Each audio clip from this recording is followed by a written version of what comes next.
Okay, it's 1:30. I'd like to say good evening to everyone and welcome to the webinar. My name is Ariella Shoham and I am Aidoc's Vice President of Marketing. I will be your host this evening. Following the American College of Radiology's announcement earlier last year launching the Data Science Institute's Assess-AI framework, Aidoc was proud to join forces with Nuance and the University of Rochester to be the first trio of AI vendor, reporting software and medical facility to contribute to the Assess-AI registry. We announced this pilot at RSNA November, and we would like to use this webinar now to provide an update on our joint progress over the last 3 months. To share this information with us today, I'm joined by Dr. Bib Allen, who is the Chief Medical Officer of the ACR DSI, and Elad Balach, who is the CEO of Aidoc. Just before I hand over to Bib, I just want to draw your attention to a few housekeeping items. You are all on mute, so if you do want to communicate with us, there is a chat and QA box at the depending your interface, either the top or the bottom of your panel. I will be moderating these questions throughout the webinar, but we will address them openly only at the end of the both speaking sections. This is recorded and we will be sending a recording to all people who registered and attendees a couple of days after this live session. It is a live session, so you're welcome to submit questions again throughout, as I said, but we will address them towards the end of the session when both speakers have completed their sessions. Okay, so without further ado, let me hand over presentation rights to you, Bib.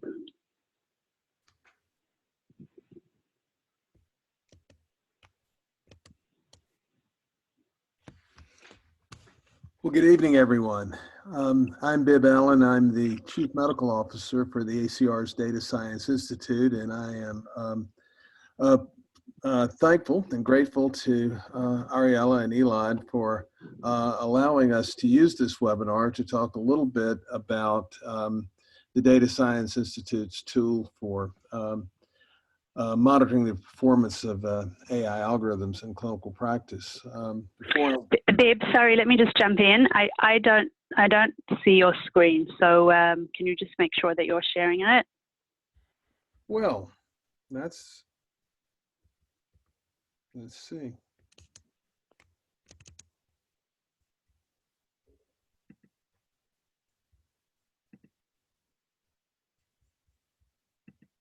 There you go. There we go. Perfect. Thank you. Oh, well, good. Okay. Well, before I get started, I want to let everyone know that that I do not have any relevant commercial disclosures relative to the presentation or the Data Science Institute. I'm a member of the Birmingham Radiological Group, which is a diagnostic radiology practice in Birmingham, Alabama. I'm also the Chief Medical Officer of the American College of Radiology Data Science Institute, and I'm a past president and former board chair of the college. My colleague, Keith Dreyer, is the Chief Science Officer of the Data Science Institute. He's a radiologist at Massachusetts General Hospital, and our whole Data Science Institute team do not have any relevant commercial disclosures. The American College of Radiology is a not-for-profit organization and has no commercial relationship with any developer, hardware manufacturer, or other commercial entity.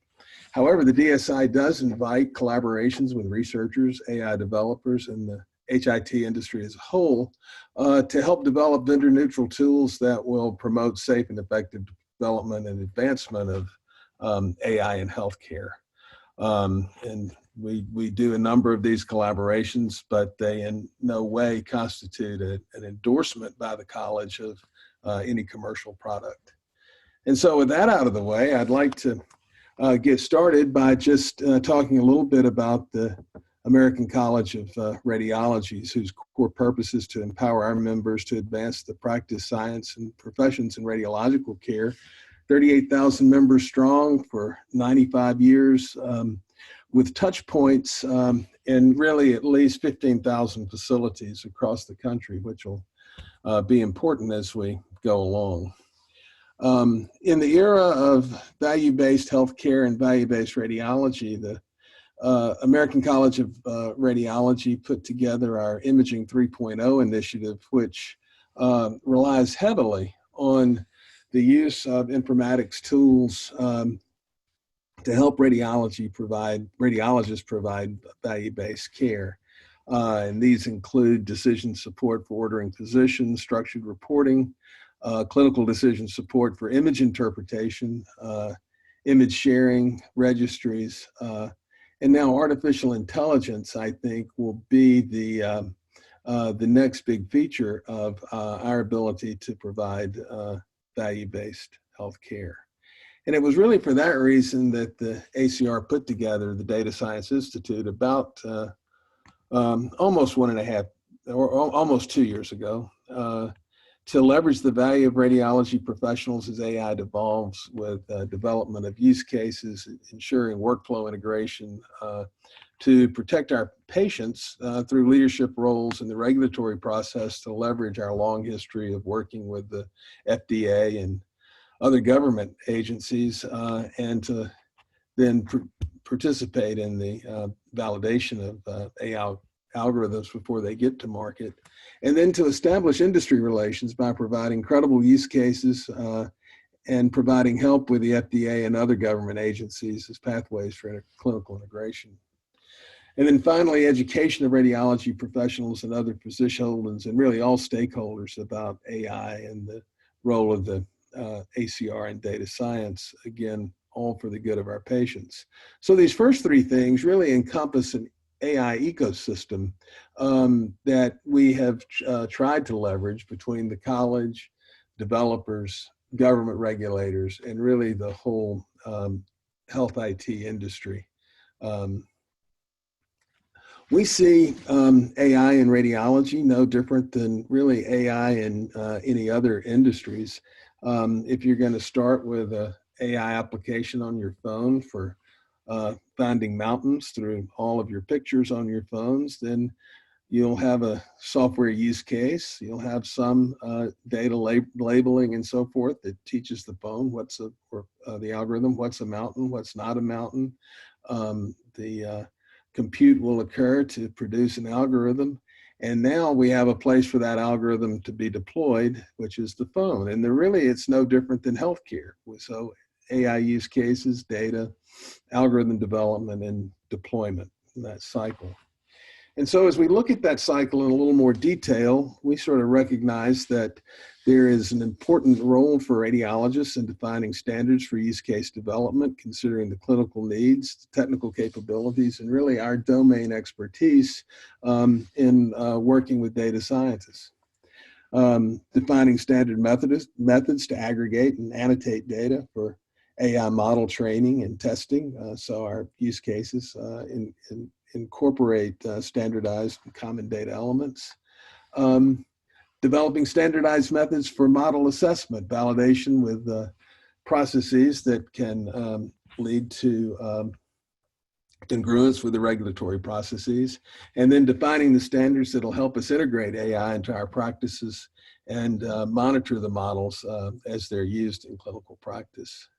So this is sort of the AI ecosystem. And when we talk about the beginning, define AI, well, as we all know, there are innumerable potential use cases for AI, whether it's image interpretation, patient safety.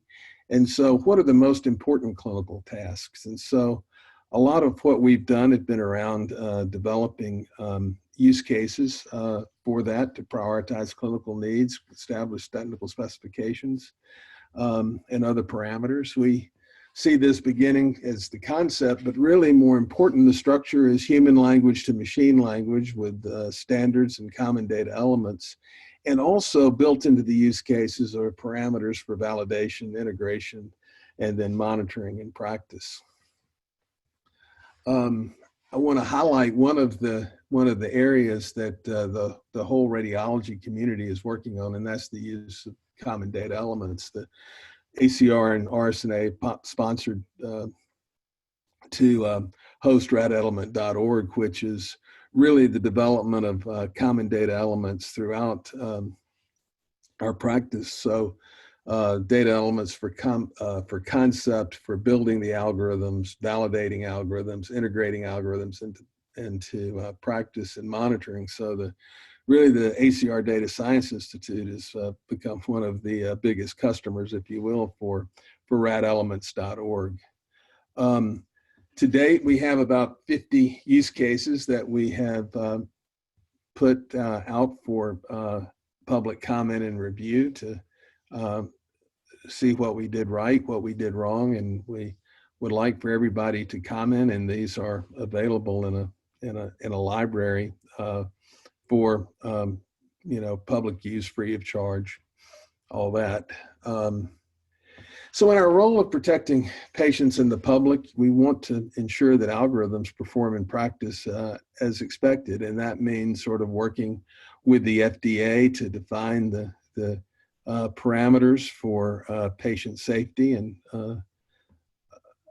then to be able to independently validate algorithm performance prior to market, and then monitoring the performance of those algorithms in actual clinical practice. All of those are things that we think that the Data Science Institute can do. I want to touch briefly on this validation piece or certification of AI algorithms. We envision being able to use independent ground truth data sets to validate algorithms based on particularly on the ACR DSI use cases, and then provide those reports back to developers. We want those validation sets to include wide diversity in patient data, to be reproducible and comparable. And we think that the ACR DSI is a useful place to be an honest broker. But what we want to talk about mostly today is how we monitor the performance of the algorithms in clinical practice. And so this is where the ACR's National Radiology Data Registry, a lot of people know this is near dear, and hopefully many of you are familiar with the registries that the college has already put together, those for general improvement database, GRID for lung cancer screening, a new one, interventional radiology, and really our probably most used one is the radiation dose index registry. But all of this is we're sort of leveraging to help radiologists do a variety of tasks. And as I said, we have thousands really of touch points across the country in the registries, with even more connections through our transfer of images and data platform that we use for accreditation, for clinical trials, and registries all have the ability to transfer images and data, and it's one of the backbones of the registry program. So how do we make sure that AI works in the real world? And this is basically the artificial intelligence registry, and I'll spend a little bit of time telling you how we believe this will work. The first thing we want to do is capture radiology and radiologist input. Did the algorithm work as expected? I mean, it could be as simple as agree or disagree. And we want to gather that information as the case is being reported, so that it can be monitored in the background, either through natural language processing from monitoring the report. Obviously, a radiologist could click yes or no, but we try to make it more elegant than that. And then we want to collect the metadata about the exam, such as the equipment vendor, the slice thickness, the exposure parameters. All of these things are also transmitted to the registry to help determine conditions where the algorithm does not perform as expected. We're going to do this for no cost to the participating sites, and the assessment reports would include algorithm performance metrics compared to national and international data, and again, provided back to the sites about how the algorithm is functioning at your site. And then for developers, the reports will be available for algorithm improvement, for clinical, for continuous learning, and to meet FDA post-market requirements for the FDA. And again, this would be a way that we could scale this program by providing those reports to developers. At RSNA, we did a modest demonstration project with a reporting software provider to see if we could use the reporting software to transmit data. And this was sort of a mock-up that we used looking at bone age and shows that how we could do that. And so when we talk about the importance of this, the FDA, in particular, the NEST program at the FDA, is emphasizing post-market surveillance. So if you look at how they look at this, if they can increase post-market surveillance with real-world data while providing a safety net on the front end, at least some degree of pre-market validation, then they can shorten that time to market with the knowledge that there'll be more rigorous monitoring in the wild. Another important aspect of the Data Science Institute has been interoperability. We are working on standards for data access and transfer, standards for anonymization and de-identification, and then seamless integration with the modality. And I think that's kind of important to this discussion as we look at some of these data elements for integration and monitoring in practice that our use cases have. Because there are a lot of assets out there from the RSNA's RADLEX lexicon, radreport.org for structured reporting templates, as we talked about previously, RAD elements for common data elements, the reporting and data systems, or the RADs, or BIRADs, LUNGRADs, so forth, papers on management of incidental findings, our structured use cases from the DSI, and then the registries.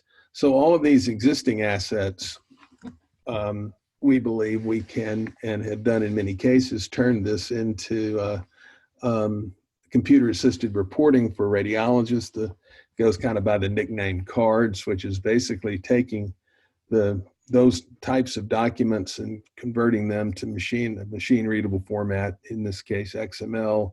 And this was described by Terry Alcasab about this open framework that's really available to anybody that can do that. Now, what happens for us is these get populated into modules that we call ACR Assist, and there will be these ACR Assist modules around all of the ACR use cases. And then certainly these modules now can serve as a container for output from AI algorithms. So what might that look like? So if you start with, say, a use case around initial lung cancer screening. So there would be a visualization and reporting interface, and that could be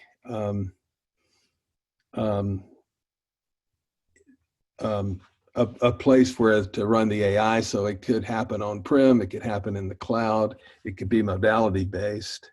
But then there would be this, obviously this data set for lung nodule detection. So one use case would be detect and localize the lesion. One use case might be to quantify and characterize the lesion. And then the outputs of that algorithm would start populating a radiology report. So here we have the results of those two. And then there'll be a classification algorithm that would assign it a LUNGRADS classification. That report gets built as a LUNGRADS 3 nodule. That report then obviously goes to electronic health records, but also to the registry. And so in the registry, then we have performance analytics and quality improvement registries. So you can use these potentially to meet your reporting metrics for the government, for the quality payment program. And then for this discussion, algorithm performance assessment for end users, developers, and the FDA. So that's sort of the big schema. So here's kind of what we did with AI docs. They have, and Elad will talk more about this, but they have an intracranial hemorrhage detector. We had some initial schema for creating a TB RADS process. So we shared that. So we created then an assist format and shared this XML and JSON schema with them to capture data. So right in the middle of that, there's, source type would be AI. Now, all the inferences are presented to the radiologists. We count on the developers, obviously, to build their own user interfaces and user experiences for revealing those inferences. But in the background, we want to capture the elements to interface with the registry. So again, part of this would be capturing the common data elements that are important, capturing the AI inferences, and then through the reporting software or some other way, capturing the radiologist report to see if there was agreement with the algorithm. And as we said, in the background, collect that metadata about the examination, and then be able to provide some reports that will look at performance, benchmarks, opportunities for improvement, and compliance with the regulatory process. In the large scheme, once there are lots of manufacturers reporting in here, then we'll be able to look at demographics, regional type data, developer data, obviously anonymized by developer. But then the metadata and the sort of the example would be, the algorithm works as expected, except for one particular type of system, and that would be the opportunity to add additional training. And we hope that in the long run, the FDA will see this as an opportunity for continuous learning, and that with reports like these, each algorithm, won't have to be cleared each time there's an improvement version. And so I want to thank you all for, again, listening and letting me be part of this presentation tonight, because we are really excited about the opportunities for AI to improve our practices and the care we give our patients. So thank you very much. Thank you so much, Bib. That was great. I'm just going to let the attendees who just joined before my intro, you're all on mute, and if you want to submit questions, please there's a QA icon in your interface. And as Bib stops his sharing, and then Elad can take the slides over. So Bib, yep, great. And now Elad will share. We'll be addressing the questions towards the end of the session. So please submit them throughout. I'm moderating, but we will address these as Elad finishes his session. So over to you, Elad. Maybe just introduce yourself and tell us a few words about Aidoc, and then jump into your slides. For sure. Thank you, Ariella, and thank you, Bib, for that presentation. I want to start with sharing a couple of sentences about Aidoc, just to give you all some context about why we are so excited about this Assess-AI project. And we in Aidoc, we are a leading provider of artificial intelligence solutions for radiology. Our solution is an always-on AI. And what that means is that it runs in the background, basically on every scan, right after the patient left the scanner. And our artificial intelligence analyzes the exam to search for critical findings.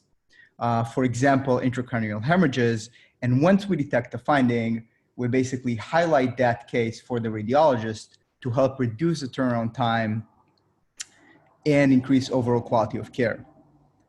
And the reason why we're right now piloting this Assess-AI project is that we are one of the AI companies that are now starting to reach the challenge of how to scale AI in clinical practice. Our solution is FDA cleared, and we're now just reached over 60 medical centers worldwide using our solution, majority of which are in the United States, but across a lot of different settings, from community hospitals to private practices to academic hospitals. And really this spectrum of different institutions is really the challenge we need to handle, and why we're utilizing the Assess-AI. And I want to start with highlighting the problem. There is an interesting paper that was published by Mount Sinai a couple of months ago about the robustness of deep learning algorithms. And basically what they did is they trained a pneumonia algorithm on one data set and then tested it on another one. And I'm highlighting for you here the interesting rows in the summary table. But basically you could see that if they train the algorithms on NIH data, they get an area under the curve. Tested on NIH data, they get an area under the curve of 0.75. But if they test the same algorithm on Mount Sinai data, they get a reduction in area under the curve of roughly 5 points, which means they get an accuracy of 0.69. And if you look at data trained on Mount Sinai and you look at the same type of perspective, you see a reduction of almost 0.1% in area under the curve, which is highly significant. And the question we ask ourselves as vendors is, okay, we want to create high quality products. We want to create solutions that are robust, but basically we do test it at the end of the day in some form of limited lab environment. What happens once we release our AI into the wild and start seeing it in practice? And we found that gathering insights from data post-deployment is crucial. It's both crucial for the ability to improve the AI algorithm over time and make it more robust, but also for us to understand what are the limitations and where are the risks of basically utilizing AI in clinical practice. So the solution that ACR DSI has presented, and we highly believe in, is post-market surveillance, the Assess-AI project. And what does that mean? So as Bib highlighted in his presentation, it's basically a comparison of how the AI works when it's released in the clinical environment.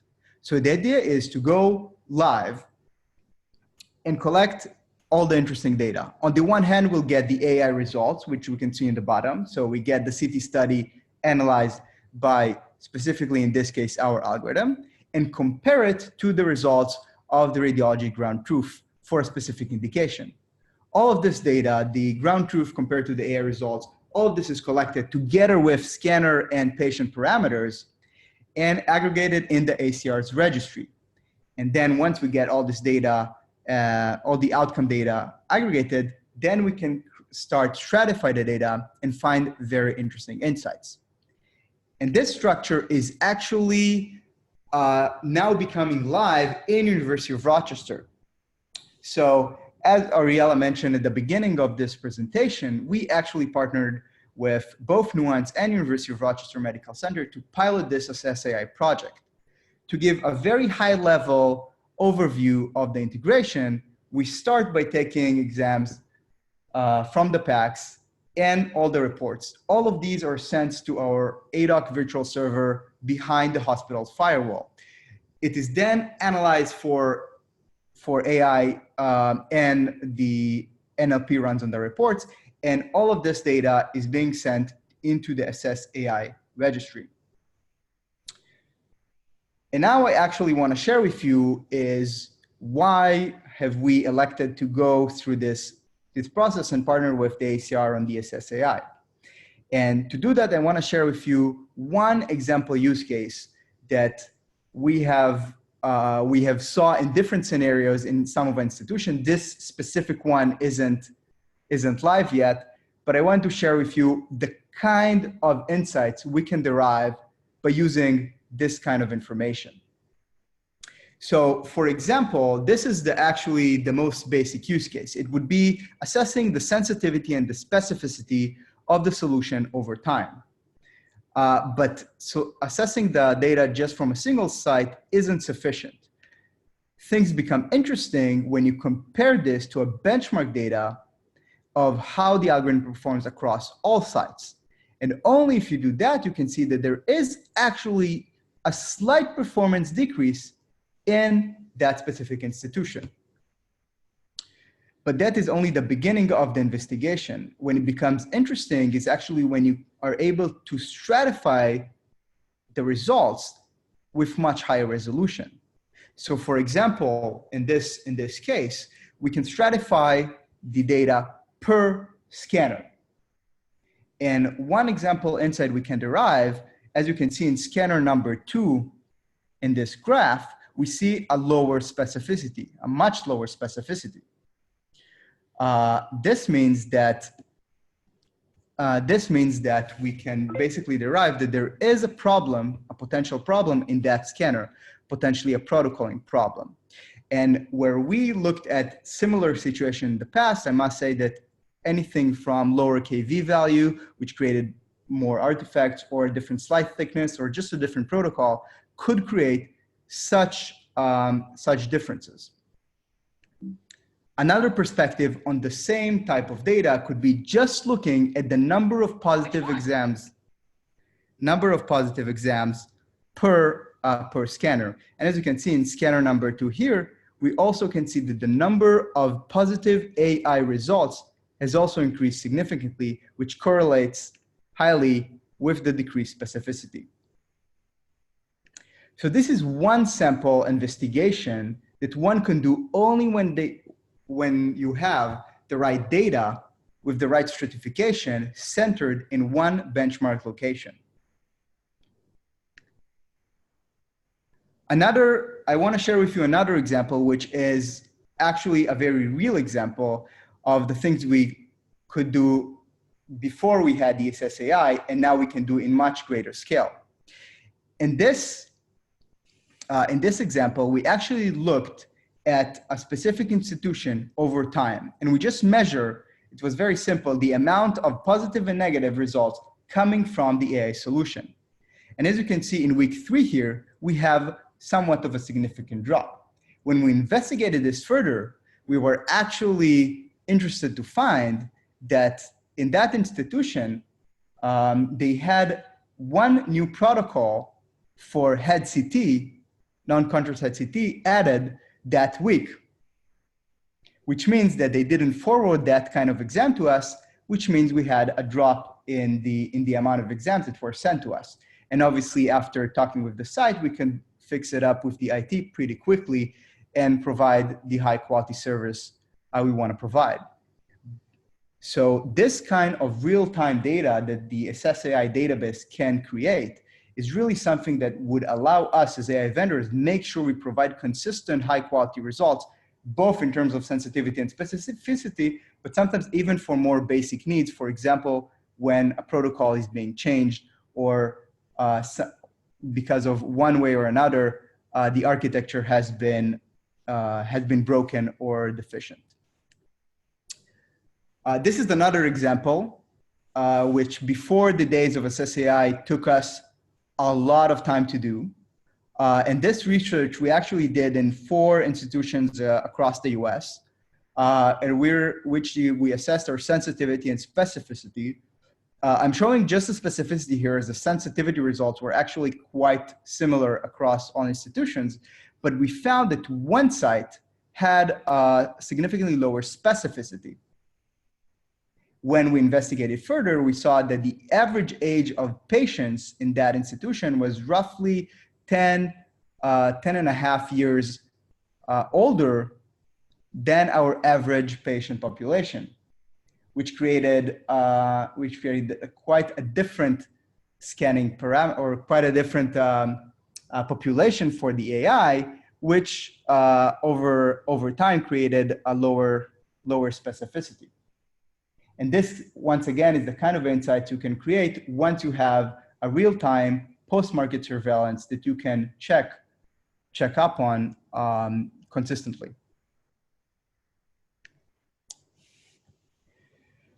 So what are the principles for making something like the Assess-AI really work? And I think both us as vendors, as well as I appreciate the ACR's approach on this, these are the principles we have to keep in mind while working on something like this. So first, we have to be highly transparent.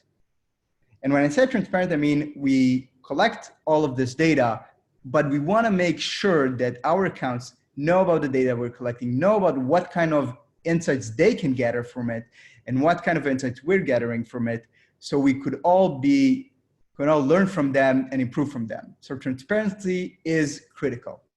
Second, at the end of the day, you have to focus on creating quality in the real world and making sure that the AI works. And it's important for all of us to keep this in mind while we work on this, because of the third principle of working collaboratively. And I think the only way to make this happen, and why I appreciate the ACR's ability to be kind of an external third party, is that it allows us to be able to partner much more easily with other players at the ecosystem. For example, Nuance and University of Rochester, and play in the neutral sandbox, which is basically the ACR.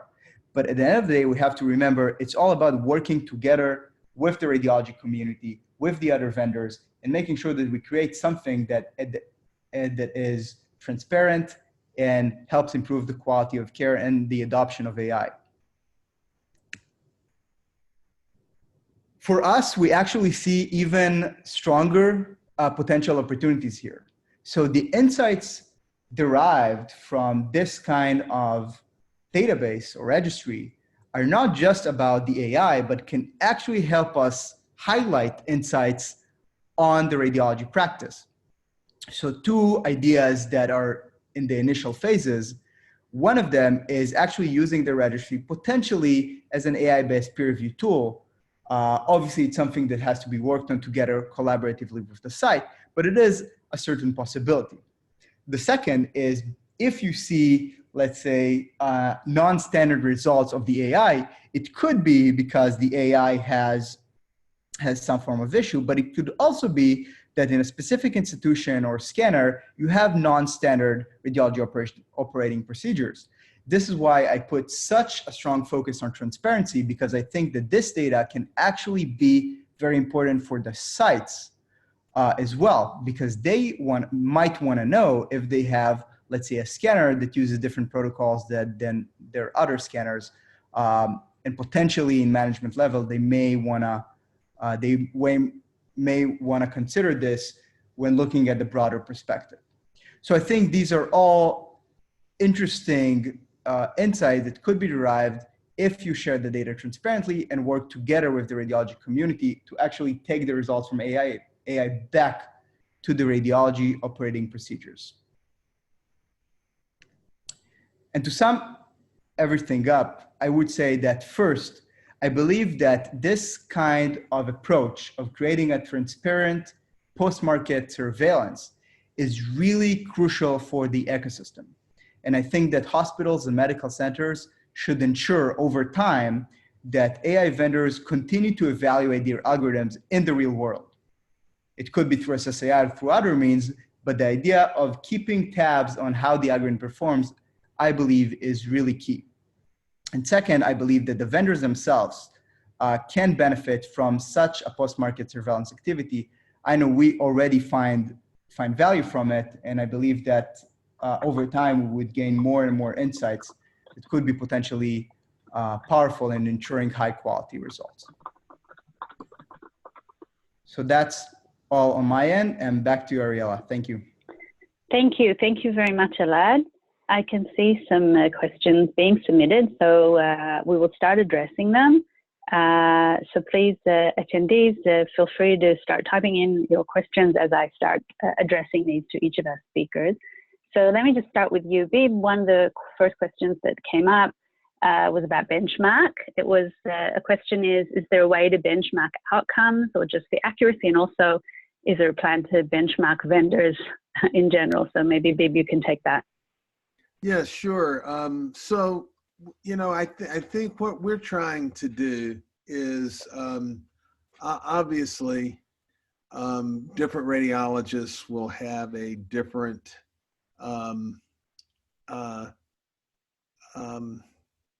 sometimes different opinion about the same case. And this is more, you know, the registry is really recording how radiologists are interfacing with the algorithm and how they're using it in their practice. And so part of the registry in sorting through the data will some degree test the radiologist.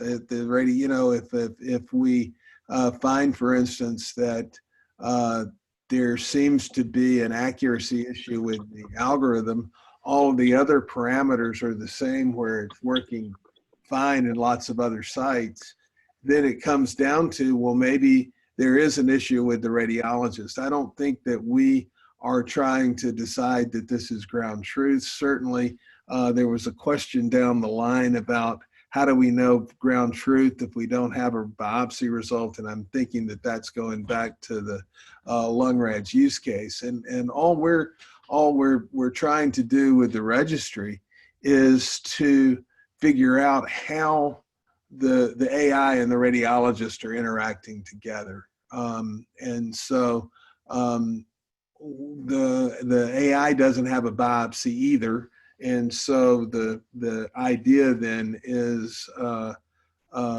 to see how we can integrate it into our reporting software. I mean, I don't want to go you know, long on this, but I think we all remember that there was a lung nodule detection challenge that was a Kaggle challenge, and the three developers got all of their results and everything was going to be great, but in practice, all of the algorithms sort of did something different. I mean, one gave a % of risk of malignancy. And, you know, I was sort of struck by 85% versus 20%. I mean, it's just, you know, a radiologist, those might as well have been the same, because we were going to really do the same thing for all those people, you know, whether it's PET or doing a biopsy. So the idea is to how the algorithms work in actual practice. And so then there was one about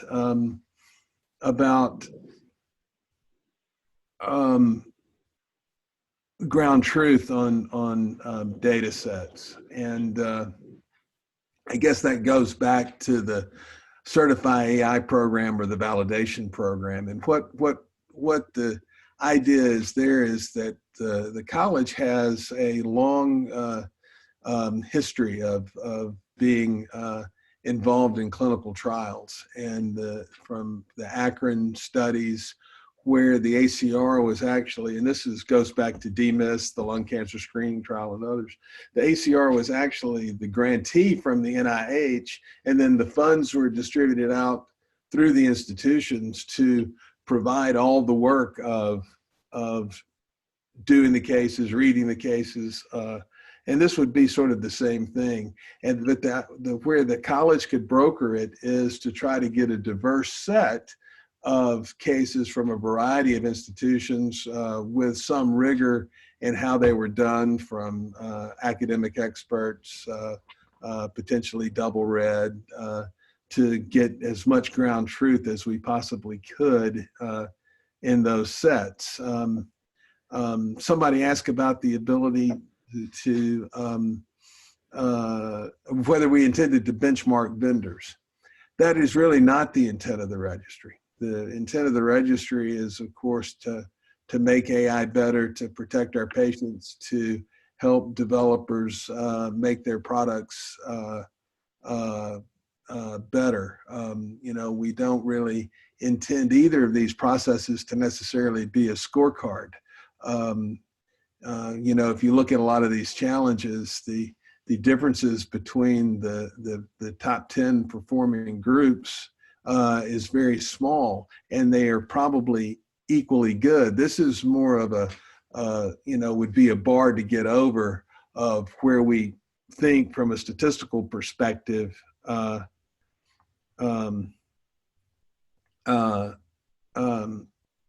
it needs to be, but the intent is not really to benchmark the vendors. And I'll let Elad talk about the fear of vendor data being shared backwards. Shared.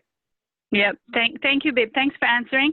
And I'll address one question to Elad. You did bring up the question of the fear of the vendor's data being shared. So maybe Elad can address that. So one of the questions was, is there a fear of the vendor's data to be shared with the site? And then there's another question that says, for the example of reduced specificity in the younger age demographic population, what is there really to be done about that? So two questions to you, Elad. One about the fear of vendors' data to be shared with the site, and two, what can we really do if we see that there's a reduction in specificity? For sure. And I must say that as a vendor, first of all, the ACR is working in a way that allows us, let's call it a very safe environment. And right now, the data that is shared is accessible first and foremost to the vendor, and then whomever he wants to share it with. I believe that over time, vendors would want to share more and more of the data. There was also, I saw a question about sharing with the FDA, and the answer is no. The data will not be shared with the regulatory agencies unless specifically requested by the vendor at this point. And these are things that make me believe that this is, on the one hand, a very safe environment, and on the other, I really think that there is, at the end of the day, there is some pain in creating transparency. There is obviously the chance and risk of you to fail in the test of transparency, but I think that that's the only way to improve. So it's a combination of, yes, let's make it a safe environment.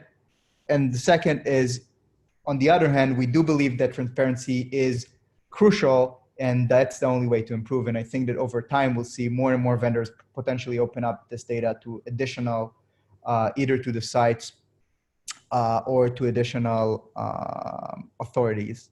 And Babe, feel free to chime in on this. I'm sure you're more versed in the specifics. But on my end, I don't have, let's say, any fear of this data leaking outside of the control, especially with the collaborative environment that has been created.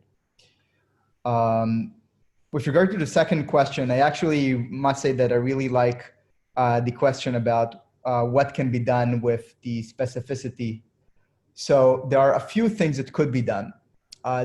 The first is, I must say that even just knowing the fact that there are more false positives than usual is an asset in of itself, because you could inform the sites and they could potentially prepare to more false positives on their patients. So that's one important aspect. But second, more important, if you know that there is a potential problem, then you could obviously start working on solving it. And obviously a solution like that would require retraining of the algorithms, fine-tuning some of the parameters.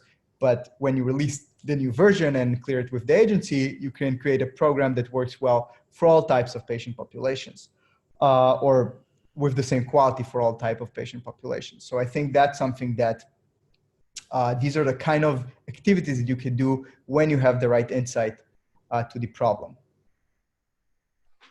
Thank you, Elad. Bib, there's a question for you. It's an anonymous attendee, but they're asking, would our institution need, which I'm assuming they're probably a medical center, need to get into an agreement with the ACR DSI for every certify AI validation? Maybe the general question would be maybe the process, right, of of how to work with Assess-AI. Right. So, and this will answer kind of a number of questions altogether. Where we are right now regards the college and these programs is in the demonstration project phase, like we're doing here. And so regards the Certify AI process, if an institution wanted to be involved in creating validation sets, yes, we would enter into agreements. We're forming those draft, type things, right now for what that looks like. We've been starting to socialize it a bit with various chairs and academic departments, and of course the devil is all in the details. But I feel reasonably certain that we would be able to do that, and I think we would be able to tailor agreements on that, based on the needs of the institution. I mean, one example of that might be, would an institution want, say, a set fee for contributing X number of cases to the database, or would they want to contribute cases and then be compensated every time that they're used as part of the validation process?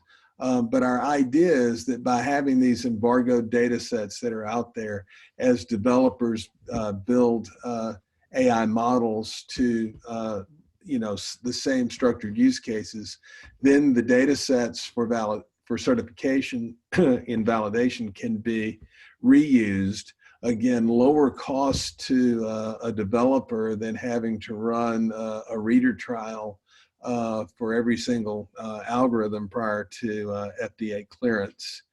And so I hope that answers the question about that.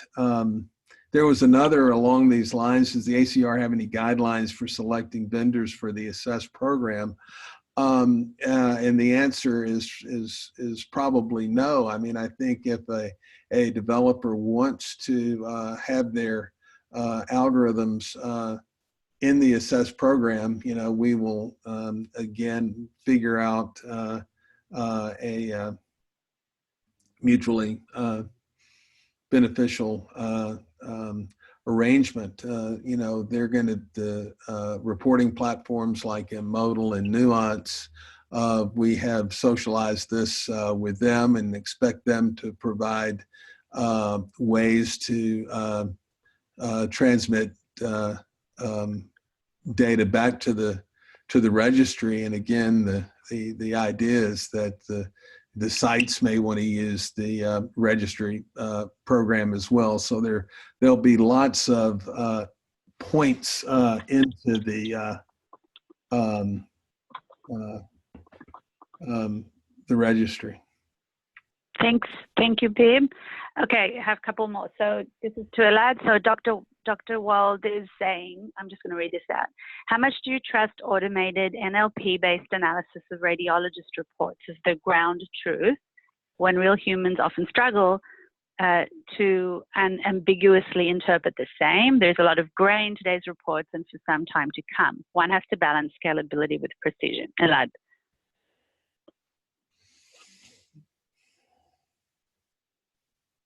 Sure. Hello? Thank you, Ariella. Okay. Yeah. Yep. Dr. Wald, I think it's a really great question, and the biggest takeaway I have from our experience with analytics is that it's only the beginning. It's only the thread that you then start to pull in your investigation. So I don't think that one can count on that sensitivity specificity on being the end result, but it could potentially highlight issues or insights that only after deeper discovery or deeper investigation could be uncovered. So I think it's all about the approach of balancing having this analytics, but not being too bullish on and optimistic about what kind of insights you can gather from them. And I think that's I'm really happy that you allow me the opportunity to kind of expand on this point. And there's another question. It's an anonymous attendee. Has Rochester shared how these processes have changed since introducing the algorithm? What do we know about the impact? Also, really good question. And actually, this ties to one of the things that I value, but I would say it's let's say the second stage of this registry, and not just sharing the accuracy data, but actually the outcome data with sites that would be willing to share this. Imagine, for example, we could share the turnaround time for cases and then differentiate between positive and negative between different institutions, times of day. I think this data could be very, very impactful both for us and for the site. So I think that could be definitely a big step up in the next version of the registry when we talk about outcome data as well. Specifically about Rochester changes, I think it's a different topic, more relating to us. I can say that yes, they have changed their work procedures, and they're actually publishing a research right now about this topic. I'm more than happy if you'd like to reach out after, and I can share the data with you. Thank you, Elad. So I've got one last question, and we're going to wrap up because we're getting close to the hour. So this one is for you, Bib. It's from John Griffith, and he asked. He says that they're already in touch with the ACR, but basically the last part of his question is: have you thought about sharing the analytics and keeping the data private? Well, it's a complicated question, and I guess I'm not sure. So starting from the beginning, when we talk about who the vendors are, we would probably be meaning mostly the algorithm developers.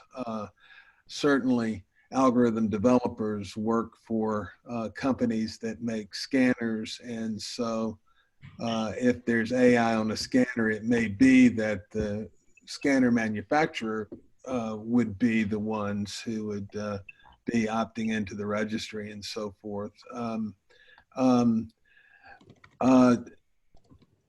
The sharing data is an interesting point, and I thought that this question that I had maybe a better answer for would be the difficulty in creating validation sets when so many institutions don't want their data to leave their patient, particularly their PHI type data, to leave their institutions. And so we are trying to figure out ways, and I think that we are going to be able to do it, to leverage the college's triad asset to potentially allow a distributed environment for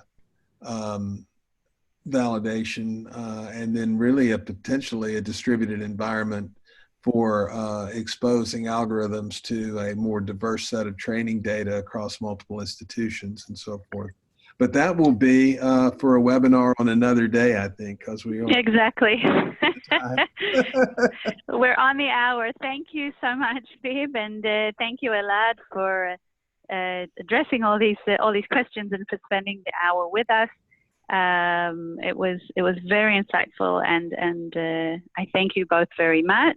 As I said, this was recorded, and I will share this recording with all the attendees and for everyone who registered. So I bid you all a good night, and thank you again, Bib and Elad, for this great session.